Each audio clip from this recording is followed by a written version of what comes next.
तो नमस्कार सभी को, कैसे हो आप सब लोग। स्वागत है आप लोग का मेरे चैनल पे फिर से एक बार। जैसा कि आप लोग देख रहे होंगे, अगर कोई मेरा पुराना व्यूअर देख रहा होगा तो उसको समझ में आ गया होगा कि मेरा बैकग्राउंड चेंज हो गया है। दैट मीन्स कि मैं अपने पुराने वाले सेटअप में आ गया हूँ, विच मीन्स कि मैं अपने घर आ चुका हूँ। ठीक है, तो आने वाली कुछ वीडियोज़ कहाँ से आएंगी, ये यहीं से ही इसी सेटअप के साथ आने वाली है। ठीक है, और आप लोगों को मज़ा भी आएगा क्योंकि मेरा ये फेवरेट जगह है, तो आप लोगों को मज़ा भी आएगा। आपको किसी दिन मैं अपनी पूरी ये जगह के बारे में बताऊंगा भी मेरे लिए स्पेशल क्यों है, तो वो किसी और वीडियो में बात करेंगे। बट आज की वीडियो में जिस टॉपिक पे बात करने के लिए आए हैं उस पर बात करते हैं, राइट। ये टॉपिक मैंने ऑलरेडी कम्युनिटी पोस्ट में मेंशन किया था कि मैं किसके ऊपर वीडियो बनाने वाला हूँ, राइट। तो अगर आप लोगों को नहीं पता तो आप पहली बात तो जाके देखिए, और नहीं पता तो वैसे भी इस वीडियो में मैं बता ही रहा हूँ। और टाइटल भी आपने पढ़ ही लिया होगा कि हम लोग बात करने वाले हैं रेस्ट एपीआईज़ के बारे में। ठीक है, तो इनिशियली मैं सोच रहा था कि मैं इसको एक ही वीडियो में कवर कर दूं, बट रेस्ट एपीआई कोई छोटी मोटी चीज़ नहीं है। ठीक है, क्या होता है क्या नहीं होता है उसमें, क्या क्या स्टैंडर्ड्स हम लोग फॉलो करते हैं रेस्ट एपीआईज़ को लिखते टाइम पे, तो हम लोग उन सब चीज़ों को कवर करने वाले हैं। प्लस एक लाइव एग्जांपल के साथ हम देखेंगे कि कैसे हम लोग इम्प्लीमेंट करेंगे उन सारी चीज़ों को। ठीक है, खाली थियोरेटिकल नहीं होगा। तो जैसा अपने चैनल का नाम है, हम लोग क्या करते हैं, हम लोग सारी चीज़ इम्प्लीमेंट करके देखते हैं। ठीक है, और ऐसे इम्प्लीमेंट करते हैं कि एक फ्रेशर को भी समझ में आ जाए, और अगर कोई एडवांस बंदा कुछ नया सीखने के लिए आया है तो उसको भी वो चीज़ें समझ में आ जाए। ठीक है गाइस, तो टाइम वेस्ट ना करते हुए मैं आपको बता देता हूँ पहले कि बेसिकली मैं क्या क्या कवर करने वाला हूँ। तो मैं इसमें रेस्ट एपीआईज़ का A to Z complete cover करूँगा।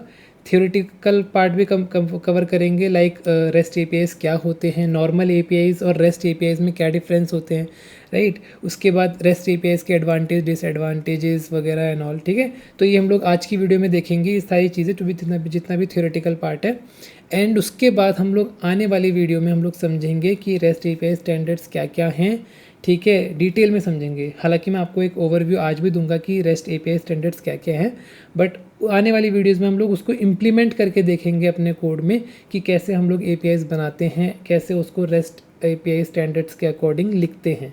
ठीक है, तो टाइम वेस्ट ना करते हुए हम बढ़ते हैं स्क्रीन की तरफ। ठीक है, तो जैसा कि आप लोग मेरी स्क्रीन पे देख रहे होगे, मैंने एक आपके लिए प्यारी सी पीपीटी बना रखी है। ठीक है, तो हम लोग इसी पीपीटी के थ्रू थियोरेटिकल पार्ट समझने का ट्राई करेंगे।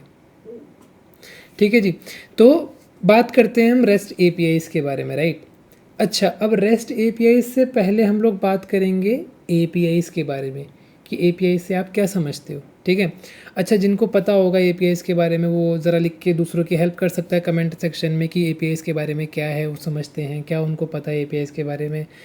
और एक अगर कुछ यूनिक डेफिनेशन तुमको पता है या फिर इजी वे में कुछ पता है तो आप कमेंट सेक्शन में जाके लिख सकते हो, अदरवाइज़ मैं तो हूँ। ठीक है, तो बेसिकली एपीआई का मतलब क्या होता है, अगर हम लोग बात करें एपीआई की, अगर मैं आप लोगों से पूछूं जिनको पता है, तो सबसे पहले उसका फुल फॉर्म उनके मन में आता है कि एपीआई का मतलब क्या होता है।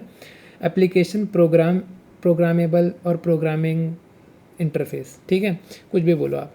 ठीक है, अच्छा, तो जो हमारी प्रथा है हम वो फॉलो करते हैं। ठीक है, हमारी प्रथा क्या है चैनल की, कि हम लोग क्या करते हैं, कोई भी टॉपिक पे बात करने से पहले उस टॉपिक के नाम से हम लोग उस टॉपिक के बारे में समझने का ट्राई करते हैं। ठीक है जी, तो आज भी वही करेंगे। एपीआई से हमको क्या समझ में आ रहा है, तीन चीज़ें। एपीआई में तीन चीज़ें हैं, एप्लीकेशन, प्रोग्रामेबल, प्रोग्रामिंग, प्रोग्राम जो भी बोलना है, इंटरफेस।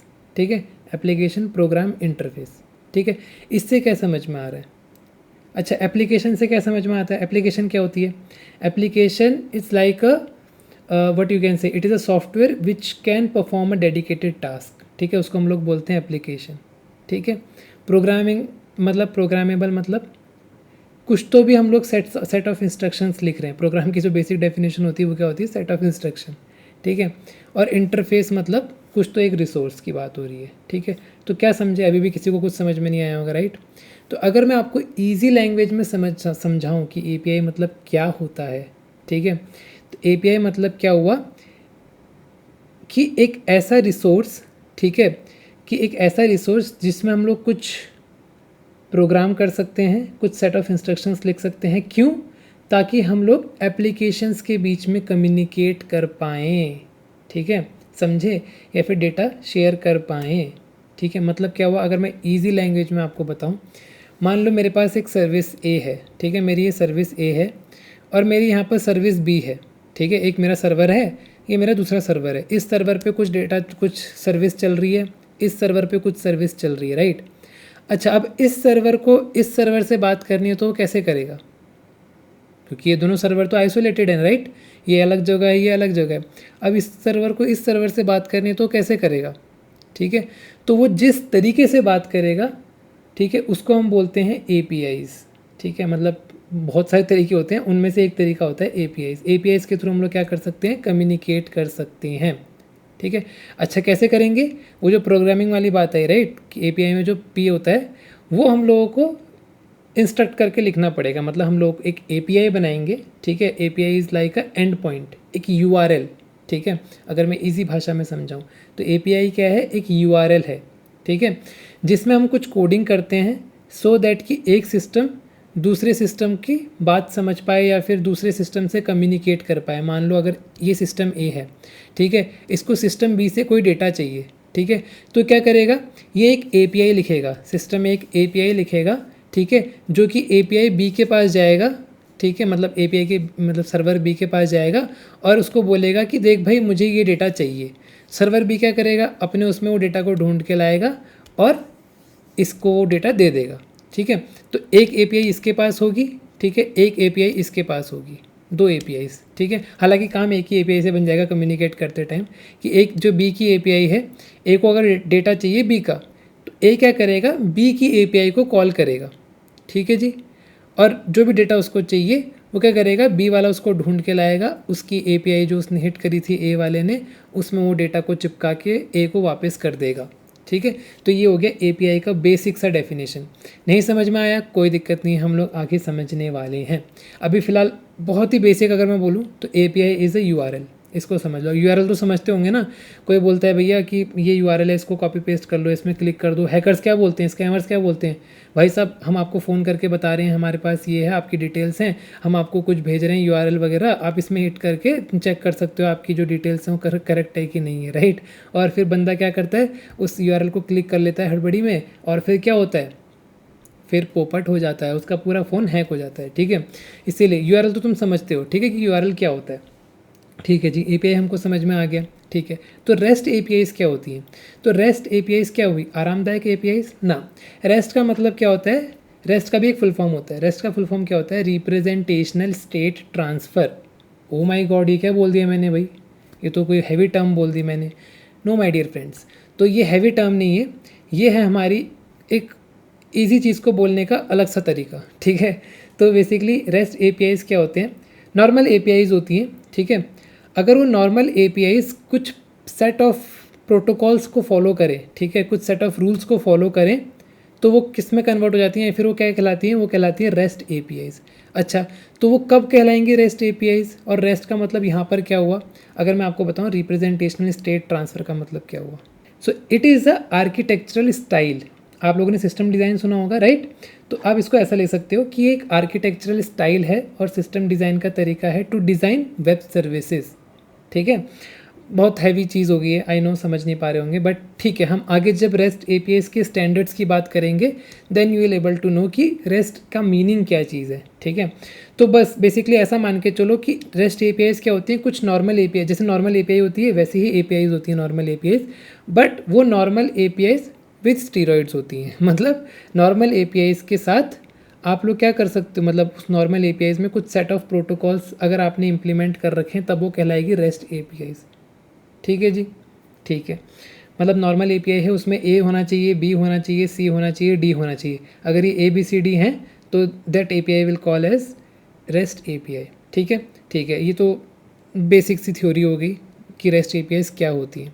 अब हम बात करने वाले हैं REST API standards and best practices. वो जो प्रोटोकॉल्स की मैं बात कर रहा था ना कि नॉर्मल API कैसे REST API बनती है, अब हम समझेंगे उन्हीं प्रोटोकॉल्स को, ठीक है। तो सबसे पहले मतलब बहुत सारे आप स्क्रीन पे देख रहे होंगे, यहाँ पे मैंने बहुत सारे स्टैंडर्ड्स मेंशन कर रखे हैं, हम एक एक करके सारी चीज़ें समझेंगे, ठीक है। अच्छा जी, तो हम सबसे पहले जो सबसे पहला मेन टॉपिक होता है REST API का, या फिर जो इंटरव्यूज़ वगैरह में पूछा जाता है कि difference between normal APIs and REST APIs, तो सबसे पहली चीज़ आती है कि REST APIs are stateless. Means, अच्छा, तो आपके मन में पहले ये क्वेश्चन आ रहा होगा कि अच्छा REST API स्टेटलेस होती तो नॉर्मल APIs क्या होती हैं, स्टेटफुल। तो नॉर्मल APIs कुड बी स्टेटफुल और स्टेटलेस, ठीक है, बट REST APIs को हमेशा स्टेटलेस ही होना पड़ेगा। मतलब अगर मैं कोई API बना रहा हूँ, अगर वो स्टेटलेस है तो पहला चेक उसने पास कर लिया रेस्ट एपीआई बनने का, ठीक है। अब स्टेटलेस का मतलब क्या होता है? स्टेटलेस का मतलब ये होता है कि हमारी जो ईच रिक्वेस्ट है, एवरी रिक्वेस्ट है, ठीक है। मतलब अगर मैं सर्वर ए को सर्वर बी पे रिक्वेस्ट भेज रहा हूँ सर्वर ए से, तो जितनी भी रिक्वेस्ट हैं वो सारी इंडिपेंडेंट हो पहली वाली रिक्वेस्ट से। मतलब मैंने अगर 10 रिक्वेस्ट भेजी हैं तो 10 की 10 इंडिपेंडेंट रिक्वेस्ट हो, ठीक है। एक पॉइंट ये होता है स्टेटलेसनेस का, ठीक है। दूसरा पॉइंट ये होता है कि हमारी जो स्टेटलेस होती है, जो स्टेटलेस क्यों बोला जाता है, क्योंकि हम जो रिक्वेस्ट भेज रहे हैं, राइट, सर्वर ए से सर्वर बी को जो रिक्वेस्ट भेज रहे हैं, राइट, तो जो वो रिक्वेस्ट भेज रहे हैं उसके अंदर हम लोग यूज़र का सारा कॉन्टेक्स्ट भेजते हैं, ठीक है, सारी डिटेल्स भेजते हैं जो उस रिक्वेस्ट को फुलफ़िल करने को काम आएगी सर्वर बी पे, ठीक है। ताकि सर्वर भी उन सारी कॉन्टेक्स्ट को, यूज़र कॉन्टेक्स्ट को अपनी जगह अपने सर्वर पे स्टोर ना करे, ठीक है। वो जस्ट क्या करेंगे, कोई भी उसको हिट आएगी, वो इस हिट में से यूज़र कॉन्टेक्स्ट निकाल लेगा और उसको जो भी परफॉर्म करना होगा, वैलिडेशन करना होगा करेगा, देन उसके बाद रिटर्न कर देगा रिस्पॉन्स, ठीक है। तो बी क्या कर रहा है, वो डिटेल्स को कहीं स्टोर नहीं कर रहा। कौन सी डिटेल्स? यूज़र कॉन्टेक्स्ट को, ठीक है। तो इसीलिए हम उसको बोलते हैं स्टेटलेस। हालांकि ये सारी चीज़ें हम लोग जब एपीआई इम्प्लीमेंटेशन करेंगे आपको उस टाइम पे समझ में आएगी, ठीक है। ठीक हो गया जी, पहला पॉइंट हो गया। अच्छा, दूसरा टिक क्या होना चाहिए कि रिसोर्स और डोमेन ड्रिवन डेवलपमेंट, सॉरी, ठीक है, डोमेन ड्रिवन डेवलपमेंट होना चाहिए। इसका मतलब क्या हुआ? अच्छा, जो मेरा पुराना व्यूअर है, ठीक है, जो मेरी सारी वीडियोज़ देखता है, अब यहाँ पता लगेगा मेरा असली सब्सक्राइबर कौन है, ठीक है। जो मेरी सारी वीडियोज़ देखता है उसको पता होगा मैंने कौन सी वीडियो में डोमेन ड्रिवन डेवलपमेंट की बातें करी है। तो मेरे चैनल की सबसे वाहियात परफॉर्मिंग करने वाली जो वीडियो है, ठीक है, उसमें मैंने डोमेन ड्रिवन डेवलपमेंट की बातें करी है। हालांकि वो वीडियो बहुत इन्फॉर्मेटिव है, ठीक है। अगर आप जाकर देखो मैं किस वीडियो की बात कर रहा हूँ, मैं आपको यहाँ पर एक उसका स्क्रीनशॉट दे दूँगा। आई थिंक वो वीडियो थी हमारी क्यूकम्बर की, कुछ BDDs वगैरह लिखने की थी, तो उसमें मैंने बात करी थी test driven development, domain driven development की। तो जिसको पता होगा वहाँ से वो समझ गया होगा कि डोमेन ड्रिवन डेवलपमेंट क्या होता है। अच्छा, जिन्होंने नहीं देखी है वो क्या कर सकते हैं, अभी वे देख सकते हैं भैया, हम लोग बात करने वाले हैं इस वीडियो में, ठीक है। तो रिसोर्स और डोमेन ड्रिवन डेवलपमेंट क्या होता है कि कभी भी हम लोग API लिख रहे हैं, ठीक है, जब भी हम लोग API लिख रहे हैं हमको उसको डोमेन ड्रिवन बनाना है। Domain driven as in, let's take an example, मैं एक API लिख रहा हूँ, ठीक है। कौन सी API है? वो API क्या करती है, लेट्स से वो क्या करेगी, वो API वो एम्प्लॉयज़ का कुछ डेटा लेके आएगी, ठीक हो गया जी। अच्छा, मतलब एक कोई तो एम्प्लॉय है, मतलब बहुत सारे एम्प्लॉयज़ होंगे, उनका डेटा वो API फैच करके लेके आएगी, ठीक है जी। तो मैं उस API को, या फिर बहुत सारी APIs लिखूंगा मैं, मान लो API का डेटा भी ऐड करना है, एम्प्लॉय का डेटा भी ऐड करना है, एम्प्लॉय का डेटा डिलीट भी करना है, अपडेट भी करना है, फैच भी करना है, राइट, ठीक है। तो सारा कुछ किसके अराउंड चल रहा है? सारा कुछ चल रहा है एम्प्लॉय के अराउंड, राइट। तो एम्प्लॉय यहाँ पर क्या हो गया? एम्प्लॉय एक डोमेन हो गया है, एक रिसोर्स हो गया है, ठीक है। तो बेसिकली जब भी हम अपनी API लिखें, ठीक है, जब भी हम अपना एंड पॉइंट बनाएं, तो हम लोग किसको माइंड पे रख के बनाएं? डोमेन को माइंड पे रख के बनाएं। लेट्स से अगर मैं API लिख रहा हूँ, ठीक है, टू फैच अ डेटा, तो मैं क्या करूँगा, -API स्लैश, ठीक है, एम्प्लॉय, ठीक है, फिर स्लैश, लेट्स से मैं एक पर्टिकुलर एम्प्लॉय को फैच करना चाह रहा हूँ, ठीक है, एम्प्लॉय स्लैश, उसके बाद उस पर्टिकुलर एम्प्लॉय की ID पास करूँगा, ठीक है। ऐसा नहीं कि रैंडमली कुछ भी लिख दिया URL में, उसके बाद ID पास कर रहा हूँ, तो समझ में नहीं आता, राइट।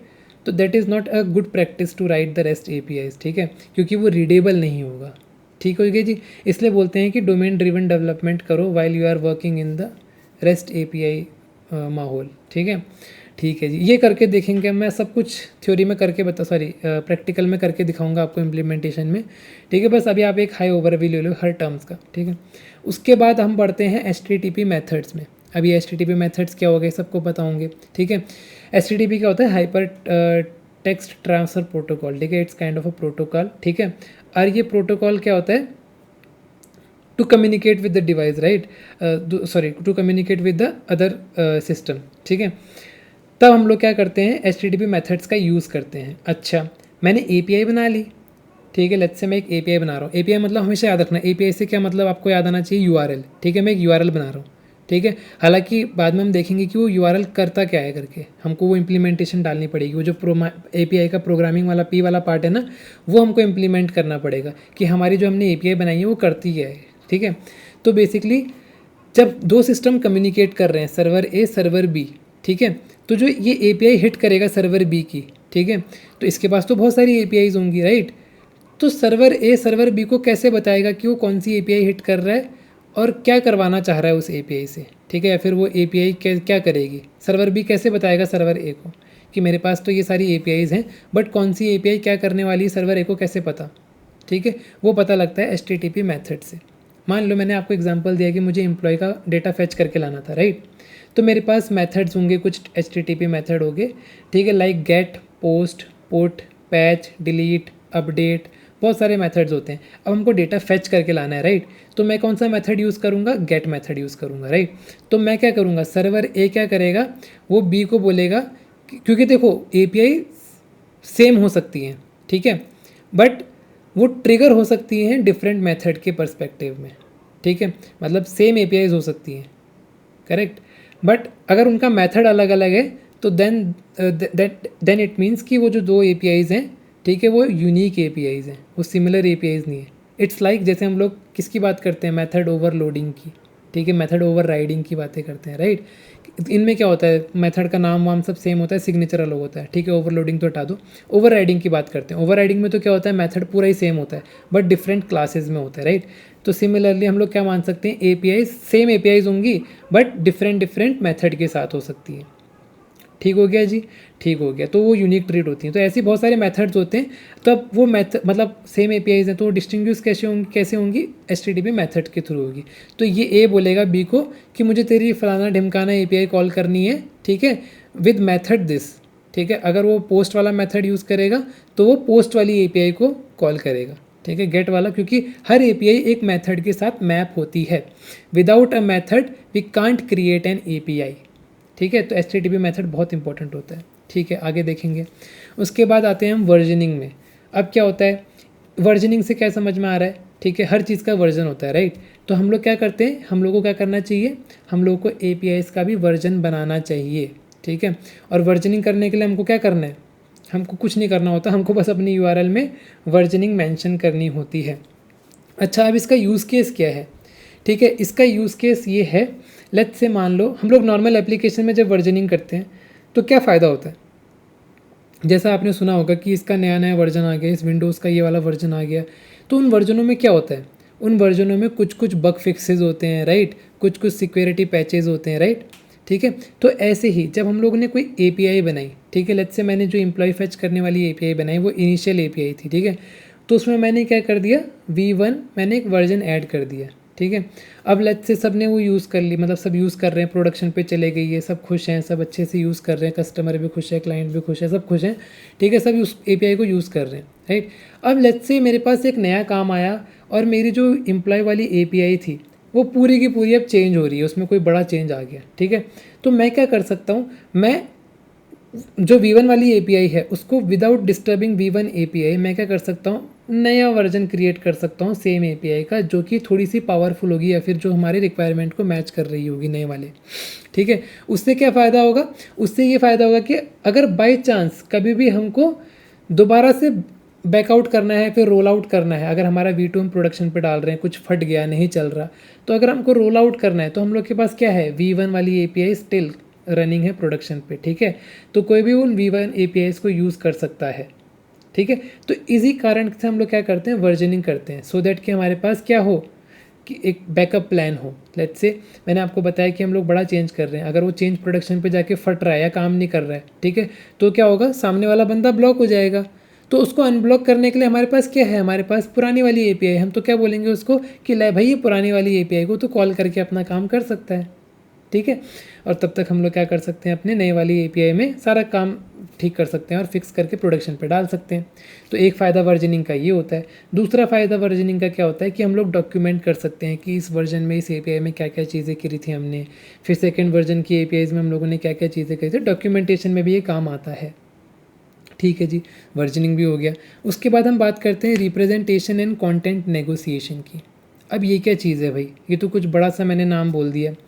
तो ये कुछ भी नहीं है गाइस, जैसा मैंने आपको एग्जांपल दिया सर्वर ए और सर्वर बी का, ठीक है।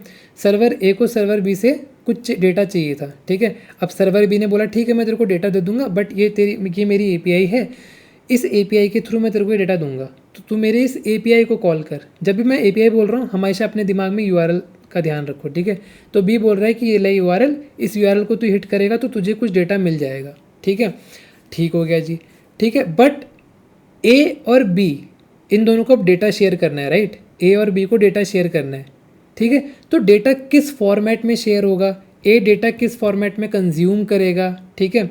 ए की रिक्वेस्ट बी कैसे रीड करेगा, है ना। तो वो सारी चीज़ें किस में लिखी होती हैं, कंटेंट नेगोशिएशन में लिखी होती हैं।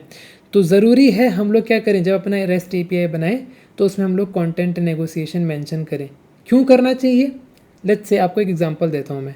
ए और बी बात कर रहे थे, ठीक है। दोनों ने डिसाइड किया कि वो डेटा किसके फॉर्मेट में लेंगे, जेसन फॉर्मेट में लेंगे। जो पॉपुलर फॉर्मेट्स होते हैं डेटा रीड और वो करने के, डेटा ट्रांसफ़र करने के या फिर रीड करने के, तो वो बेसिकली होते हैं जेसन, एक्सएमएल, ठीक है। टेक्स्ट में बहुत कम होता है, अगर आप देखोगे, अगर आपको अच्छे से डेवलपमेंट करनी है तो जेसन में मेजरली यूज़ होता है। बट अगर आपको ये आईटी इंडस्ट्रीज़ में हो, पुराने प्रोजेक्ट्स में काम कर रहे हो, तो स्टिल एक्सएमएल भी यूज़ होती है, ठीक है, डेटा ट्रांसफ़र करने के लिए या फिर डेटा को इधर उधर एक सिस्टम से दूसरे सिस्टम में कम्युनिकेट करने के लिए, ठीक है जी। तो कंटेंट नेगोशिएशन में क्या होता है, सर्वर ए ने बोला कि मैं जो रिक्वेस्ट भेज रहा हूँ, ठीक है, मैं तेरे को जेसन फॉर्मेट में रिक्वेस्ट भेज रहा हूँ, ठीक है। कंटेंट बी ने बोला ओके भाई, मैंने जेसन फॉर्मेट में एक्सेप्ट कर लूँगा तेरी रिक्वेस्ट, ठीक है। बट जो मैं डेटा तेरे को भेजूँगा वापस रिस्पॉन्स में, ठीक है, उसका कंटेंट टाइप होगा जेसन, ठीक है। तो मैंने यहाँ पे दो टर्म यूज़ करी, एक्सेप्ट एंड कंटेंट टाइप, ठीक है, एज अ जेसन। मीन्स जो ये बी वाला सर्वर है ये एक्सेप्ट करेगा जेसन, ठीक है, और कंटेंट टाइप मतलब जो रिस्पॉन्स में भेजेगा उसका कंटेंट टाइप क्या होगा, जेसन, ठीक है। सिमिलरली इसके लिए क्या हो जाएगा, इसके लिए एक्सेप्ट क्या हो जाएगा, जेसन, क्योंकि ये एक्सेप्ट कर रहा है जेसन, जो रिस्पॉन्स वहाँ से आ रहा है, ठीक है। और इसका कंटेंट टाइप क्या होगा, तुम्हारा जेसन, क्योंकि ये भी जेसन फॉर्मेट में डेटा इसको भेज रहा है, ठीक है। तो कंटेंट नेगोशिएशन होना ज़रूरी है। लेट्स से अगर बाई चांस ये दोनों कम्युनिकेट कर रहे थे और बीच में एक हैकर आ गया, ठीक है, एक इंट्रूडर आ गया। अब वो इंट्रूडर को नहीं पता कि इन दोनों के बीच में क्या नेगोशिएशन हो रखा है कंटेंट का, राइट। अगर उसने एक्सएमएल में डेटा भेज दिया, अब ये तो एक्सेप्ट नहीं कर रहा है एक्सएमएल को, क्योंकि इसके एक्सेप्ट में क्या है, इसके एक्सेप्ट में है हमारा जेसन, ठीक है। बट वहाँ से डेटा इंट्रूडर ने भेजा एक्सएमएल में, यहाँ जेसन में, तो वो बिल्कुल ही उसको नकार देगा, ठीक है। तो इससे क्या होगा, काइंड ऑफ इंटीग्रिटी बनी रहेगी डेटा की, कि इसने जो मांगा इसको वही मिल रहा है, ठीक है।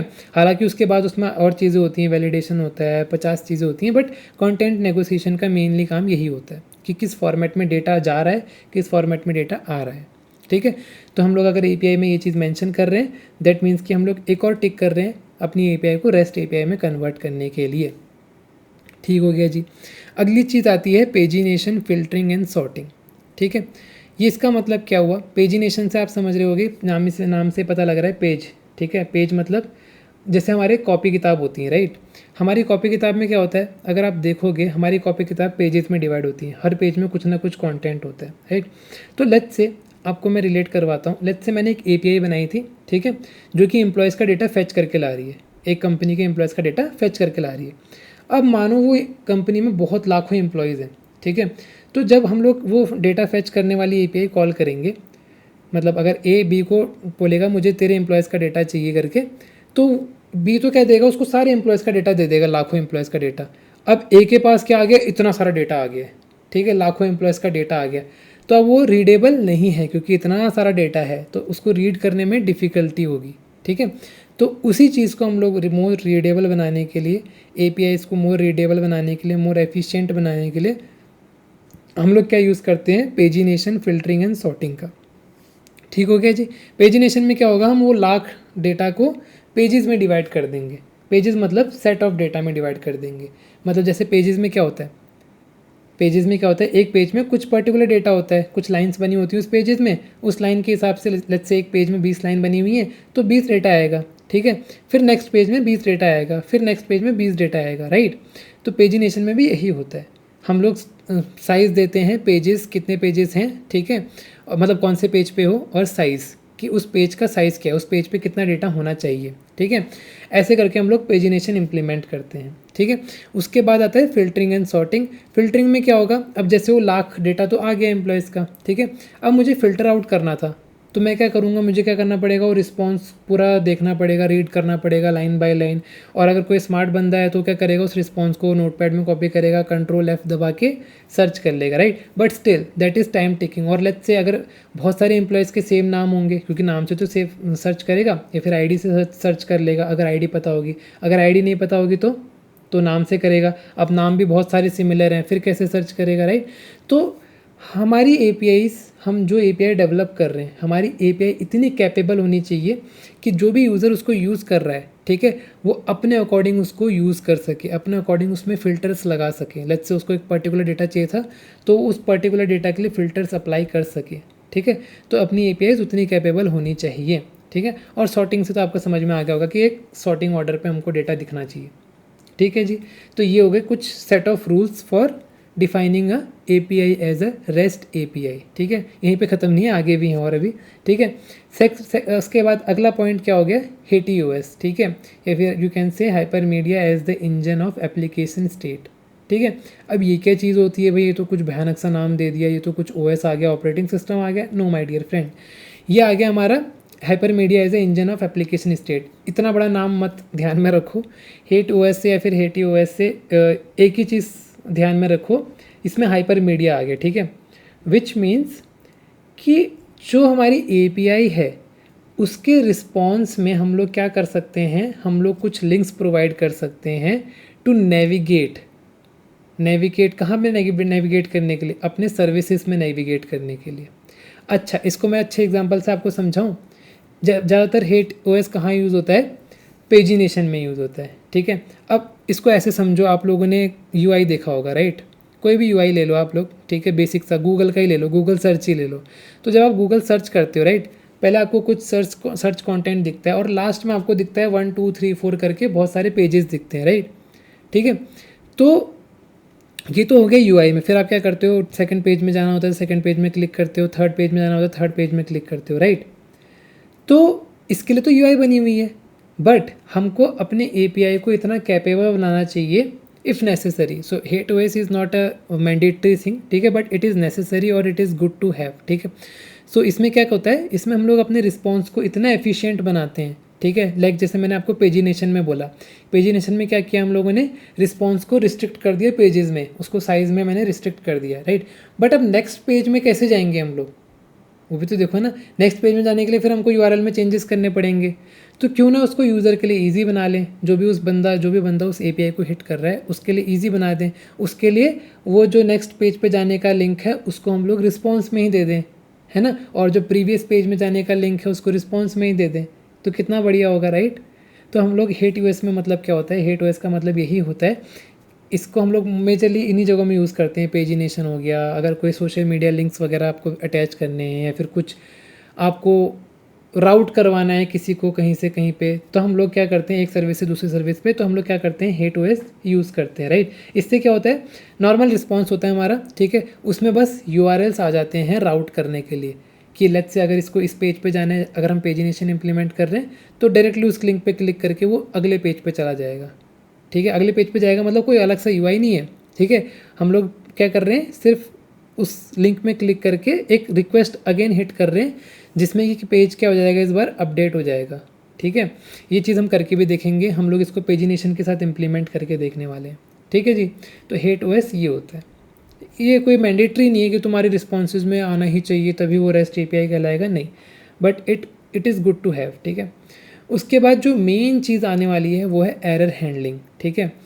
हम लोग जो APIs डिज़ाइन कर रहे हैं, हम लोग जो APIs लिख रहे हैं, ठीक है, हमारी वो APIs कुछ चीज़ें कर रही होंगी, कुछ परफॉर्म कर रही होगी, राइट। अब लेट्स से कुछ परफॉर्म करते करते अगर कुछ एरर आ गया, कुछ फट गया, ठीक है, तो हमारी API उतनी कैपेबल इनफ होनी चाहिए कि वो उस एरर को हैंडल करे, ठीक है, और हैंडल करने के बाद एक मीनिंगफुल रिस्पॉन्स भेजे हमारे सोर्स को या फिर क्लाइंट को, जिसने भी वो API कॉल करी है, ठीक है। क्या होगा उससे ये फ़ायदा होगा कि जिस भी बंदे ने वो API कॉल करी है उसको समझ में आएगा कि क्या हुआ है सर्वर साइड पे, क्या फटा है। लेट्स से एरर हैंडलिंग में क्या हुआ, लेट्स से मैं कोई एम्प्लॉय ढूंढ रहा था, मैं किसी एम्प्लॉय की डिटेल्स ढूंढ रहा था, ठीक है। तो सर्वर A ने सर्वर B को क्या बोला कि हे सर्वर B, मुझे इस एम्प्लॉय की डिटेल्स चाहिए, ठीक है। बट अब सर्वर B को वो एम्प्लॉय का डेटा नहीं मिला, ठीक है। तो अब वो इसको कैसे बताएगा, ये थोड़ा नहीं कि फट गया तो बस चुपचाप बैठ गया, फिर ये तो वेट ही करता रह जाएगा, राइट, ये तो वेट ही करता रह जाएगा, ए को बताना भी तो है ना कि फट भैया उसकी डिटेल हमारे पास नहीं है करके। तो कैसे बताएगा, वहाँ पे हम लोग क्या करेंगे, जब एम्प्लॉय को सर्च कर रहे होंगे, वो अगर एम्प्लॉय नहीं मिल रहा होगा, ठीक है, तो हम लोग क्या करेंगे, ए को एक स्टेटस भेजेंगे 404 का, 404 नॉट फाउंड होता है, राइट। तो हम लोग क्या कर रहे हैं, सर्वर भी बता रहा है ए को कि भैया हमको 404 स्टेटस मिला है, मतलब वो एम्प्लॉय हमको नहीं मिला है। ठीक हो गया जी। तो ऐसे ही हमारे पास एरर हैंडलिंग में बहुत सारे स्टेटस होते हैं, HTTP स्टेटस, ठीक है। और कब कौन सा स्टेटस यूज़ करना चाहिए, हम वो सारी चीज़ें देखने वाले हैं, ठीक है। और हम लोग और कितने बेटर तरीके से हम लोग रिस्पॉन्सेज को हैंडल कर सकते हैं, और डिटेल तरीके से और इंटरनल तरीके से, ठीक है, हम लोग कैसे रिस्पॉन्सेज को हैंडल कर सकते हैं, वो सारी चीज़ें देखेंगे, ठीक है जी। उसके बाद आ गई कैशिंग, ठीक है। कैशिंग मतलब क्या हो गया, कैशिंग और रेट लिमिटिंग हम लोग साथ में लेके चलेंगे, ठीक है। कैशिंग और रेट लिमिटिंग में क्या हो गया, एक एक करके समझते हैं, चलो, ठीक है। कैशिंग मतलब क्या हो गया, कैशिंग मतलब हो गया कि मान लो हमने जो API बनाई है वो इतनी कैपेबल होनी चाहिए कि अगर मल्टीपल रिक्वेस्ट, सेम टाइप की मल्टीपल रिक्वेस्ट आ रही है तो वो उसको हैंडल कर सके। मतलब क्या हुआ, लेट्स से इसको ऐसा समझते हैं कि मैं एक फॉर्म भर रहा हूँ, ठीक है। जैसे आप लोगों ने भी देखा होगा, आप कोई भी वेबसाइट पे लॉगिन कर साइन अप करते हो, ठीक है, तो क्या होता है, सबसे पहले आपसे यूज़र नेम पासवर्ड सेट करने के लिए बोलता है, ठीक है। और जैसे ही फिर आप सबमिट में क्लिक करते हो, राइट, जैसे ही आपने सबमिट में क्लिक किया तो वो अपने डेटाबेस में क्या करता है, आपकी एक एंट्री बना देता है, आपका एक अकाउंट बना देता है, ठीक है। और फिर उसके बाद क्या करता है, आपको बोलता है लॉगिन करने के लिए। बट लेट्स से अगर मैंने कैशिंग नहीं लगा रखी है अपनी API में, ठीक है, तो क्या होगा, तो जैसे ही मैंने वो फॉर्म सबमिट किया लेट्स से, ठीक है, अब वो कुछ टाइम ले रहा है तुम्हारा डेटा सेव करने में, तब तक मैंने 3-4 बार और क्लिक कर दिया सबमिट बटन को, तो क्या वो 3-4 बार डेटाबेस में जाके सेव होगा मेरा, वो सेम डेटा 3-4 बार सेव होगा तो रिडंडेंट बन जाएगा, ठीक है। और मेरी आईडी कितने बार मल्टीपल आईडीज़ बन जाएंगी, ये तो भाई गलत हो जाएगा ना, ये तो बहुत गलत चीज़ है, ठीक है।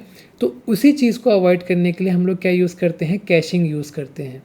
कैशिंग क्या करता है, बेसिकली अगर सेम टाइप की मल्टीपल रिक्वेस्ट आ रही हैं, ठीक है, मतलब अगर एक API जो सर्वर B के पास थी, ठीक है, A ने वो सर्वर B की API हिट करी एम्प्लॉय ऐड करने वाली, लेट्स से, ठीक है, सर्वर B के पास एक एम्प्लॉय की डिटेल्स ऐड करने की API थी। अब सर्वर A ने वो API हिट करी और 3-4 बार कर दी गलती से, क्योंकि नेट स्लो चल रहा था, उसको लगा कि भैया प्रोसेस करने में बहुत टाइम लगा रहा है, तो क्या पता मैं 2-3 बार और क्लिक कर दूं, ठीक है, हमारा तो टेंडेंसी होता है ना 2-3 बार और क्लिक कर दूं करके, ठीक है। तो उसने 2-3 बार और क्लिक कर दी, तो अब B के पास क्या होगा, उसके पास अगर कैशिंग है, ठीक है, तो वो जो 2-3 बार और रिक्वेस्ट यहाँ पर पहुँची हैं, उन सारी 2-3 रिक्वेस्ट को रिजेक्ट कर देगा, जो पहली बार पहुँची थी सिर्फ उसी को ही प्रोसेस करेगा, ठीक है। तो इसको बोलते हैं हम लोग कैशिंग, कि अपनी API को कैश, मतलब अपनी API को इतना कैपेबल बनाओ कि वो डेटा कैश करके रखे और सिर्फ यूनिक डेटा को प्रोसेस करे, ठीक है, सिमिलर डेटा को वो प्रोसेस ना करे, ठीक है। तो वो भी हम लोग इम्प्लीमेंट करके देखेंगे। हालांकि मैंने इस पर ऑलरेडी एक वीडियो बना रखी है, ठीक है, आपको यहाँ पर मैं दे दूंगा उसका थंबनेल, और आई बटन पे उसका लिंक भी होगा, डिस्क्रिप्शन पे भी आपको उसका लिंक मिल जाएगा। तो अगर आपको कैशिंग के बारे में समझना है तो हम लोगों ने उसमें बात कर रखी है स्प्रिंग बूट कैशेस के बारे में, ठीक है। प्लस उसमें मैंने और एक चीज़ बता रखी है कि कैशिंग को हम लोग कैसे स्टीरॉइड्स वाली पावर दे सकते हैं, ठीक है, मतलब कैशिंग को हम लोग और कैसे पावरफुल बना सकते हैं। तो उसके लिए हम लोग ने क्या यूज़ किया था उस वीडियो में, हेज़ल कास्ट यूज़ किया था। हमारे पास बहुत सारी चीज़ें होती हैं, हम रेडिस यूज़ कर सकते हैं, हेज़ल कास्ट यूज़ कर सकते हैं, ठीक है। और मैंने उस वीडियो में बहुत सारी चीज़ों के बारे में बात करी कि क्या क्या यूज़ कर सकते हैं। उन सारी चीज़ों को यूज़ करके हम लोग क्या कर सकते हैं, अपनी कैशिंग को और पावरफुल बना सकते हैं, ठीक है। तो अगर जिसको इंटरेस्ट है तो वो वीडियो देख सकता है। वो वीडियो हमारी एक टाइम पे अच्छा परफॉर्म कर रही थी, हालांकि अब उस पर उतना ट्रैफिक नहीं जा रहा, बट या ये तुम लोग देख सकते हो। हालांकि नहीं देखोगे तो हम लोग अपने एग्जांपल में ये वाले रेस्ट एपीआईज वाली सीरीज़ में बात करने वाले हैं, ठीक है। उसके बाद आगे सिक्योरिटी, ठीक है, जो कि बहुत इंपॉर्टेंट पार्ट है रेस्ट एपीआईज का, ठीक है। अब मतलब मैंने कोई एपीआई बनाई, ठीक है, अब वो अगर मैं सिक्योर ही नहीं करूँगा तो कोई रैंडम बंदा भी मेरी एपीआई कॉल कर लेगा, राइट। अब लेट्स से मेरे पास एक एपीआई थी जो कि एम्प्लॉय का डेटा फेच करके ला रही थी। तो यार अगर मान ले जो सर्वर ए है, ठीक है, वो सर्वर बी को बोल रही है कि मेरे को एपीआई चाहिए, मतलब एम्प्लॉय का डेटा चाहिए, ठीक है जी। अब सर्वर बी को सर्वर ए के बारे में पता है, ठीक है, वो ऑलरेडी सर्वर बी के लिए ऑथेंटिकेटेड है, ठीक है। तो जैसे ही सर्वर ए कॉल करेगा सर्वर बी की एपीआई को, तो सर्वर बी बोलेगा अरे तू तो सर्वर ए है ना, तो ले फिर तू डेटा ले ले, ठीक है। बट अगर लेट्स से सर्वर बी ने सिक्योरिटी ही नहीं लगा रखी है, तो क्या होगा, कोई इंट्रूडर, कोई तीसरा बंदा, कोई हैकर उस पर्टिकुलर एम्प्लॉय का डेटा मांगेगा और सर्वर बी में उठा के दे देगा, जो कि गलत बात है ना। तो बेसिकली हम लोग को अपनी एपीआई इस तरीके से डिज़ाइन करनी चाहिए कि हम लोग अपनी एपीआई को सिक्योर कर सकें। अब सिक्योरिटी के लिए भी बहुत चीज़ें होती हैं, ठीक है। बेसिक ऑथेंटिकेशंस होते हैं, ओऑथ ऑथेंटिकेशंस होते हैं, JWT ऑथेंटिकेशंस होते हैं जिनको हम बियरर टोकन्स वगैरह बोलते हैं। तो हम लोग वो देखने वाले हैं। और शायद हम लोग इस वीडियो में 2 टाइप के ऑथेंटिकेशन देखेंगे, एक बेसिक ऑथेंटिकेशन देखेंगे और एक JWT वाला ऑथेंटिकेशन देखेंगे, ठीक है। हालांकि मैंने अभी प्लान नहीं कर रखा है, अब वो जो जिस हिसाब से हमारी वीडियो बनती रहेगी उस हिसाब से हम लोग उसको इम्प्लीमेंट करेंगे, ठीक है। उसके बाद आ गया रेट लिमिटिंग। रेट लिमिटिंग की मैं बता रहा था आपको कि क्या होता है रेट लिमिटिंग मतलब। रेट लिमिटिंग मतलब क्या होता है कि हमको अपनी एक एपीआई को इतना कैपेबल बनाना है कि वो हैंडल कर सके मल्टीपल रिक्वेस्ट, ठीक है।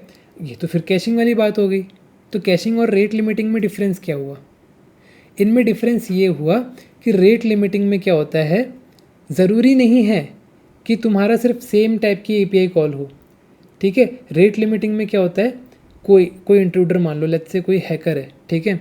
अब उसको पता है कि भैया बी के पास इंपॉर्टेंट एपीआईज़ हैं, ठीक है। उसके पास कुछ सर्विस है जो एम्प्लॉय का कुछ डेटा लेके आ रही है, कुछ सर्विस है जो कुछ लेके आ रही है, कुछ लेके आ रही है, ठीक है।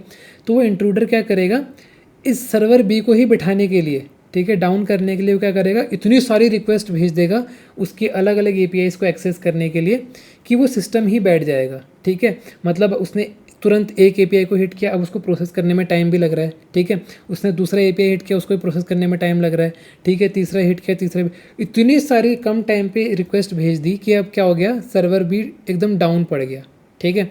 वो अब कुछ रिस्पॉन्स ही नहीं कर रहा है, फिर बहुत लेट लगा रहा है रिस्पॉन्स करने में, जिसको कि हम लोग नॉर्मल भाषा में क्या बोलते हैं, DDoS अटैक। अगर आप लोगों ने DDoS अटैक के बारे में सुना होगा तो उसमें क्या होता है, उसमें जो बंदा होता है वो क्या करता है, मल्टीपल अटैम्प्ट करता है रिसोर्सेज को एक्सेस करने का, ठीक है। तो इससे क्या होगा, इससे नुकसान क्या है, इससे हमारा सर्वर बैठ सकता है। तो हमारा एपीआई इतना कैपेबल होना चाहिए कि वो क्या करे, वो सिर्फ कुछ पर्टिकुलर टाइम पे कुछ पर्टिकुलर रिक्वेस्ट ही हैंडल करे, ठीक है। लेट्स से अगर मुझे पता है मेरा जो ये सर्वर बी का जो एपीआईज़ हैं यार, उसमें से कुछ एपीआईज़ जो हैं वो टाइम टेकिंग एपीआईज़ हैं, ठीक है, क्योंकि वो पीछे बैकग्राउंड में कुछ चीज़ें कर रही हैं तो उसमें टाइम लग सकता है। तो उन एपीआईज़ में हम लोगों को रेट लिमिटिंग लगानी चाहिए, ताकि अगर मान लो उसको 5 सेकंड लग रहे हैं, उसने एपीआई हिट करी, एपीआई को प्रोसेस होने के लिए 5 सेकंड लग रहे हैं, तो हमको अपनी एपीआई को उतना कैपेबल बनाना है कि वो 5 सेकंड के अंदर दूसरी रिक्वेस्ट ना ले, या फिर ले भी रहे तो कम रिक्वेस्ट ले, ठीक है। तो उसी को हम बोलते हैं रेट लिमिटिंग। बेसिकली हम लोगों ने लिमिट कर दी अपनी एपीआई को, ठीक है जी। उसके बाद जो लास्ट पॉइंट है हमारे रेस्ट एपीआई स्टैंडर्ड के चेक मार्क्स का, वो है डॉक्यूमेंटेशन, कि जो भी हम लोग एपीआई बना रहे हैं उसको हम डॉक्यूमेंट कैसे करें, मतलब डॉक्यूमेंटेशन कैसे करें उस एपीआई का, ठीक है। और उसके लिए भी मैंने ऑलरेडी एक वीडियो बना रखी है, आप लोगों ने नाम सुना होगा स्वैगर का, ओपन एपीआई का। मैंने भी उसके ऊपर एक वीडियो बना रखी है स्वैगर ओपन एपीआई की, जो कि मेरी चैनल की सबसे वर्स्ट परफॉर्मिंग वीडियो है, क्योंकि हालांकि देखो कंटेंट उसमें भी अच्छा है, सब कुछ अच्छे से एक्सप्लेन किया है, बट वो उतनी चल नहीं रही है, ठीक है। तो आप लोग क्या कर सकते हो, आप लोग डायरेक्टली वो वीडियो भी वॉच कर सकते हो। अदरवाइज़ हम लोग देखने वाले हैं कि हम लोग जो एपीआई डिज़ाइन करते हैं, ठीक है, अब वो एपीआई किस टाइप का डेटा लेगी, किस टाइप का डेटा जनरेट करेगी, कौन कौन से रिस्पॉन्सेज वो हैंडल करेगी, ठीक है, कौन से रिस्पॉन्स पे हमको क्या एक्शन परफॉर्म करना चाहिए। तो ये सारी चीज़ का डॉक्यूमेंटेशन हम लोग को बनाना चाहिए जब हम लोग कोई भी अपनी एपीआई डिज़ाइन कर रहे हैं, ठीक है। तो अगर हमने बना रखा है दैट मीन्स कि हम लोग क्या कर रहे हैं, रेस्ट एपीआई स्टैंडर्ड्स फॉलो कर रहे हैं, ठीक है जी। तो अगर हमारी एपीआईज़ में ये सारी चीज़ें हैं या फिर मोस्ट ऑफ द चीज़ें हम लोगों ने करके रखी है, दैट मीन्स कि हम लोग क्या कर रहे हैं, अपनी रेस्ट एपीआई डिज़ाइन कर रहे हैं, या फिर नॉर्मल एपीआई को हम लोग रेस्ट स्टैंडर्ड्स के हिसाब से बना रहे हैं, ठीक है जी। सबसे ईजी, सबसे बढ़िया, ओके जी। अच्छा, अब इसमें कुछ एक्स्ट्रा चीज़ें हैं। एक्स्ट्रा तो क्या है, जो हम लोग ने डिस्कस कर लिए हैं वही हैं, और कुछ नई चीज़ें हैं जो कि हमको ध्यान रखनी है एपीआई डिज़ाइन करते टाइम।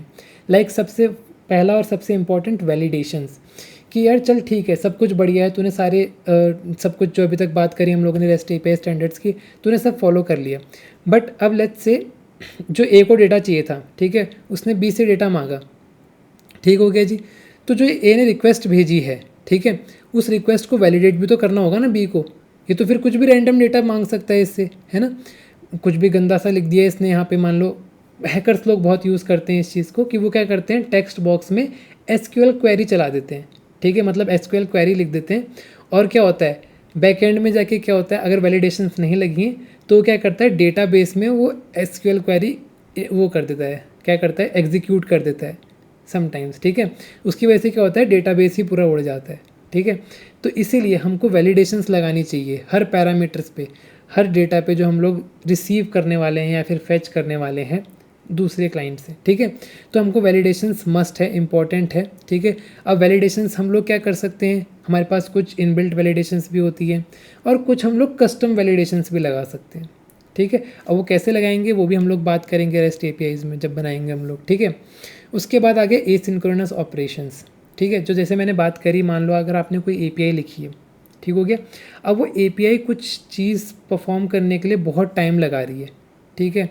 लेट्स से वो S3 बकेट में कोई डेटा सेव करने के लिए 10-15 सेकंड लगा रही है, हालांकि इतना नहीं लेती है, बट मैं जस्ट एन एग्जांपल आपको बता रहा हूँ कि लेट्स से वो 10-15 सेकंड लगा रही है, ठीक है। तो अब 10-15 सेकंड वो क्लाइंट वेट करेगा, है ना। ज़रूरी तो नहीं है, क्या पता उस क्लाइंट का टाइम आउट ख़त्म हो जाए, फिर ये जो रिस्पॉन्स यहाँ से भेजेगा वो किसके पास जाएगा, किसी के पास नहीं जा पाएगा, राइट। और फालतू की टाइम आउट एरर्स आएंगी। तो उस चीज़ को ओवरकम करने के लिए what we can do, we can implement our API in such a way कि हम लोग क्या कर सके, हम लोग रिक्वेस्ट कैप्चर कर लें, जैसी क्लाइंट ने रिक्वेस्ट की हम लोग कैप्चर कर लें और उसको बाद में प्रोसेस करें। कैप्चर करने के तुरंत बाद हम लोग क्लाइंट को बोल दें कि हम लोगों ने तुम्हारे रिक्वेस्ट कैप्चर कर लिया, please come after some time, ठीक है। या फिर जैसे ही हम लोग डेटा प्रोसेस कर देंगे, will get back to you some time, ठीक है। अब वो गेट बैक टू यू करने के लिए अलग अलग मीडियम्स भी हो सकते हैं, या तो वो एक ही एपीआई कॉल करके उसको डेटा भेज देगा, ठीक है, या तो इवेंट ड्रिवन डेवलपमेंट होगा, मतलब कुछ तो हम लोग इवेंट्स के थ्रू डेटा को इधर से उधर करेंगे, ठीक है। तो मतलब डेटा को इधर से उधर करने के लिए सिर्फ रेस्ट एपीआईज काम में नहीं आती हैं, बहुत सारी चीज़ें होती हैं, वेब सॉकेट्स होते हैं, ठीक है, इवेंट्स होते हैं, जिससे हम लोग, जिसके थ्रू हम लोग क्या कर सकते हैं, डेटा को मतलब इधर से उधर भेज सकते हैं, ट्रांसफ़र कर सकते हैं, दो सिस्टम्स के बीच में कम्युनिकेट कर सकते हैं, राइट। तो एसिंक्रोनस मतलब ये हुआ कि तुम अपनी एपीआईज को ऐसा डिज़ाइन करो कि हम लोग क्या करें, क्लाइंट को वेट ना कराएं, ठीक है, उसकी रिक्वेस्ट कैप्चर कर लें और कैप्चर करके ये भी ना करें कि गुम कर दें उसकी रिक्वेस्ट, अगर प्रोसेस नहीं हुई तो फेल कर दें, ऐसा भी नहीं। अगर हम रिक्वेस्ट कैप्चर कर रहे हैं तो इट्स आर ड्यूटी, और मतलब आर मतलब उस एपीआई की ड्यूटी कि वो क्या करे, उस एपीआई को हम लोग क्या करें, मतलब वो एपीआई इतनी कैपेबल होनी चाहिए कि वो रिक्वेस्ट कैप्चर करने के बाद, प्रोसेस करने के बाद लेट्स से फेल भी हो रही है तो वो क्या करे, वो उस चीज़ को हैंडल करे, दोबारा से रिट्राई कर सके, ठीक हो गया जी। उसके बाद आता है हमारा एरर रिस्पॉन्सेज, जो कि मैंने आपको बताया कि अगर हम लोग कुछ एरर आ रही है, उन एरर को कैसे हैंडल कर रहे हैं, प्रॉपर वे में हम लोग कम्युनिकेट कर रहे हैं क्लाइंट को कि नहीं, ठीक है। क्यों होता है ये, ताकि क्लाइंट को प्रॉपर नॉलेज रहे कि किस वजह से फट रहा है या फिर किस इशू की वजह से फट रहा है, सो दैट कि जब वो नेक्स्ट टाइम वो चीज़ को हिट करे तो प्रॉपर डेटा के साथ हिट करे, ठीक है। Now use of middleware, ये क्या मीनिंग हुआ, यूज़ ऑफ मिडिल वेयर का मतलब ये हुआ कि जब हम लोग अपनी एपीआई डिज़ाइन कर रहे हैं तो we should use some AOP मतलब aspect oriented programming, which means some cross cutting concerns like logging, ठीक है, लाइक जैसे मैंने लॉगिंग्स लगाए, फिल्टर्स लगाए, ठीक है। लॉगिंग करने से क्या फ़ायदा होता है, अगर ए ने बी को कुछ कॉल किया, ठीक है, अगर मैंने क्रॉस कटिंग कंसर्न्स लगा रखे हैं, लॉगर्स लगा रखे हैं, तो मुझे पता है जब भी मेरी कोई रिक्वेस्ट हिट होगी और उसका रिस्पॉन्स आएगा तो मैं उसको लॉक कर दूंगा कि ये रिक्वेस्ट गई थी और इसकी रिक्वेस्ट में ये रिस्पॉन्स आया, ठीक है जी। तो हम लोग ये भी कर सकते हैं अपनी एपीआई को और अच्छा बनाने के लिए, ठीक है। उसके बाद हो गया बैकवर्ड कंपैटिबिलिटी, तो ये जैसे मैंने ऑलरेडी आपसे बात करी थी वर्जनिंग के टाइम पे, ठीक है। तो हमारी एपीआई इतनी कैपेबल होनी चाहिए, लेट्स से अगर हमारा कुछ भी फट रहा है एपीआई में, ठीक है, तो वो बैकवर्ड कंपैटिबल होनी चाहिए, ठीक है। मतलब क्लाइंट क्या कर सकता है, उसका काम ब्लॉक ना हो, वो दूसरी एपीआई को कॉल कर सकता है जो हमारे पुराने वर्जन में थी, ठीक है।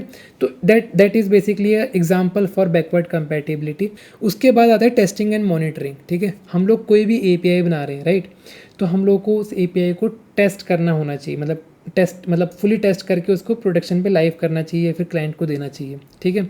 अच्छा, तो इसके लिए हम लोग कैसे एपीआई टेस्टिंग कर सकते हैं, एपीआई टेस्टिंग के बहुत तरीके होते हैं। अभी रिसेंटली मैंने एक ऑर्गेनाइजेशन के साथ कोलैब करके मैंने एक टेस्टिंग फ्रेमवर्क के ऊपर वीडियो बनाई थी जिसमें हम लोगों ने एपीआई टेस्टिंग की बात करी थी, ठीक है। और वो रिसेंटली मेरे लास्ट 2 या 3 वीडियोज़ में होगी, कुछ एआई के ऊपर मैंने बनाई थी वो वीडियो, ठीक है।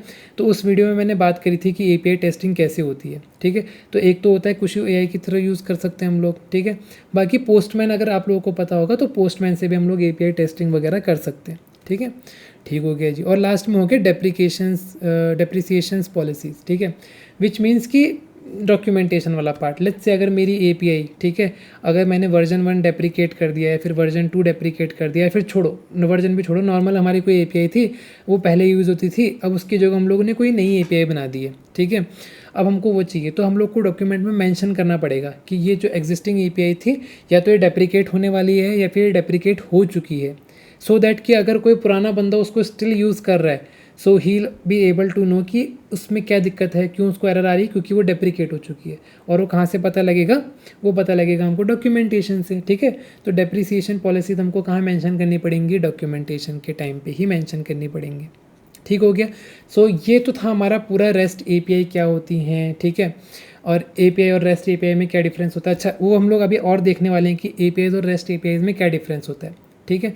तो आई होप कि आपको अभी तक फ़िलहाल ये समझ में आ गया होगा कि रेस्ट एपीआई स्टैंडर्ड्स क्या होते हैं। अगर ये सारी चीज़ें हमारे पास हैं, हमारी एपीआई फॉलो कर रही है या फिर हम लोग फॉलो कर रहे हैं एपीआई डिज़ाइन करते टाइम पे, तो हम लोग बोल सकते हैं कि हमारी एपीआई रेस्ट स्टैंडर्ड्स को फॉलो कर रही है। ठीक हो गया जी, ठीक हो गया। उसके बाद हम बात कर लेते हैं डिफरेंसेस की, ठीक है। हालांकि हम लोगों ने ऑलरेडी बात कर ली है बट स्टिल हम लोग एक बार थ्योरेटिकली, मैंने इतनी बढ़िया पीपीटी बनाई है आप लोगों के लिए तो उसको वेस्ट नहीं करते हैं, एक बार देख लेते हैं, ठीक है। तो जो नॉर्मल एपीआई होती है, it's like a broad term that refers to any set of rules and protocols for building and interacting with software applications. It can implemented in various style, rest, soap and GraphQL and etcetera, ठीक है। तो जैसा कि आपने देखा कि दो system के कम्युनिकेट करने के लिए ज़रूरी ही नहीं है कि हम लोग एपीआईज़ में रेस्ट एपीआईज़ को ही फॉलो करें। तो बेसिकली हमारे पास एपीआईज़ के लिए अलग अलग स्टैंडर्ड्स होते हैं, तो रेस्ट उनमें से एक स्टैंडर्ड है। दूसरे स्टैंडर्ड्स क्या हो गए, सोप, GraphQL, ठीक है। अब ये सोप क्या हो गया, सोप भी बहुत लोगों ने सुना होगा, ये एक पुरानी टेक्नोलॉजी है, ठीक है। मतलब टेक्नोलॉजी क्या, पुराने स्टैंडर्ड्स हैं जो कि पहले के एप्लीकेशंस या पहले की वेब सर्विसेज में यूज़ होते थे। हालांकि अब ये इंडस्ट्रीज़ में नहीं चलता है, इसलिए अगर आप इंटरव्यूज़ वगैरह भी दोगे तो कोई नहीं पूछने वाला सोप के बारे में। हालांकि कुछ कुछ कंपनीज सोप और रेस्ट के बीच का डिफरेंस पूछती हैं, ठीक है। तो सोप मैंने भी यूज़ नहीं किया है तो मुझे भी उसका उतना आइडिया नहीं है। हाँ, GraphQL बहुत इंपॉर्टेंट है और GraphQL के ऊपर हमारा फ्यूचर में एक लेक्चर भी आने वाला है, ठीक है। लेक्चर एज इन मैं लेक्चर बोल रहा हूँ, सॉरी, एक वीडियो बनाऊंगा आपके लिए मैं GraphQL के ऊपर, जिसमें हम GraphQL पूरा समझेंगे, ठीक है। क्यों समझेंगे, क्योंकि GraphQL अभी क्या है, इमर्जिंग चीज़ है, मतलब कह सकते हो आप नई चीज़ है जो कि हमारी बहुत यूज़ हो रही है, मोस्टली वाइडली यूज़ हो रही है आईटी इंडस्ट्रीज़ में, ठीक है। तो हम लोग समझेंगे GraphQL भी, ठीक है। तो ये कुछ, अगर कोई आपसे पूछता है ना कौन कौन से स्टैंडर्ड्स हैं जो एपीआईज़ यूज़ कर सकती हैं, 3 तो आप बता ही देना, रेस्ट, सोप और GraphQL, ठीक है जी, ठीक है। और रेस्ट एपीआई क्या है, a specific implementation of N API that follows rest principles. कौन से प्रिंसिपल्स, जो हम लोगों ने ऊपर बात करी है भी, ठीक हो गया। दोनों के बीच में डिफरेंस क्या है, प्रोटोकॉल्स का डिफरेंस है। API can use different protocols like HTTP, web sockets etcetera, जैसे मैंने आपको बताया। बट रेस्ट एपीआई क्या करती है, प्राइमरली यूज़ करती है HTTP।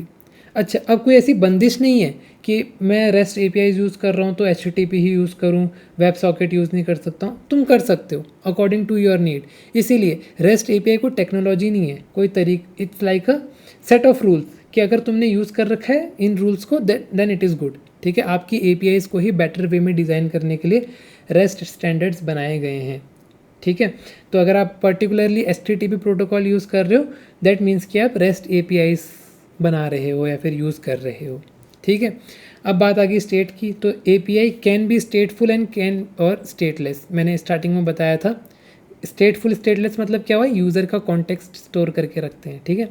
Rest API always stateless होती है with each request independent of other, जो कि मैंने आपको बताया, ठीक है। सारी रिक्वेस्ट एक दूसरे से इंडिपेंडेंट होती है। इंडिपेंडेंट क्यों होती है, क्योंकि हर रिक्वेस्ट में यूज़र का डिटेल्स होता है, ठीक है।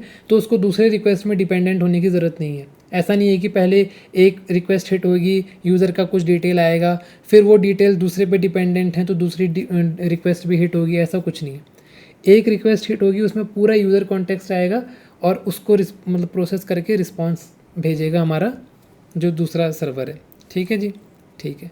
उसके बाद data format API can support multiple formats like XML, JSON, ETC, ठीक है। रेस्ट API का यूज़ करती है, टिपिकली यूजेस JSON और XML, ठीक है। मतलब ज़रूरी नहीं है ऐसा कि JSON ही यूज़ करना है, XML ही यूज़ करना है, नहीं, आपको जो ज़रूरत लग रही है आप वो यूज़ करो, बट ट्राई करो कि आप रेस्ट स्टैंडर्ड्स भी फॉलो करो वाइल डिज़ाइनिंग योर APIs, ठीक है। Not all rest APIs are APIs, but not all APIs are rest APIs, ठीक है, समझे। रेस्ट APIs क्या है, सारी रेस्ट APIs नॉर्मल API है, बट सारी नॉर्मल APIs रेस्ट APIs नहीं है, क्योंकि कुछ कुछ वेब सॉकेट्स भी यूज़ कर सकती है, राइट। कुछ कुछ तुम्हारा सोप यूज़ कर सकती है, राइट। कुछ कुछ APIs तुम्हारी GraphQL यूज़ कर रही होंगी, ठीक है, कुछ कुछ रेस्ट यूज़ कर रही होंगी, इसीलिए हम लोगों ने एक नोट ऐड कर रखा है। सो या दैट इज़ इट। तो आई गेस ये बहुत बड़ी वीडियो बन चुकी है, हालांकि इंट्रोडक्शन वीडियो थी, छोटी होनी चाहिए थी, बट ये बहुत वीडियो बड़ी बन चुकी है, तो कोई इशू नहीं है, हम लोगों ने डिटेल में भी बात कर रखी है, ठीक है। तो हम लोगों ने सारी बातें करी हैं कि क्या फ़ायदा है हमारा रेस्ट APIs का, क्या फ़ायदा है हमको स्टैंडर्ड फॉलो करने का, ठीक है, क्या डिफरेंसेस हैं रेस्ट API और नॉर्मल APIs में, ठीक है। और हम लोगों ने एग्जांपल के थ्रू भी समझा, सर्वर A सर्वर B, ठीक है। तो हम लोगों ने एग्जांपल के थ्रू भी समझा कि हमारी रेस्ट APIs को हम लोग कैसे अच्छा बना सकते हैं, मतलब नॉर्मल APIs को कैसे अच्छा बना सकते हैं यूजिंग रेस्ट प्रिंसिपल्स, ठीक है। तो आने वाली वीडियोज़ में हम लोग बात करेंगे इन्हीं चीज़ को इम्प्लीमेंट करके, ठीक है। मतलब आने वाली वीडियोस बहुत इंटरेस्टिंग होगी, क्योंकि थ्योरेटिकल किसी को भी इंटरेस्टिंग नहीं लगता, ठीक है। तो हम लोग क्या करेंगे, इम्प्लीमेंट करके देखेंगे उन रेस्ट APIs को, जो जो हमने यहाँ पे बातें करी हैं बड़ी बड़ी, वो सारी बड़ी बड़ी बातें हम इम्प्लीमेंट भी करके देखने वाले हैं। So stay tuned guys, thank you so much for watching and keep loving, keep supporting, thank you so much, bye bye.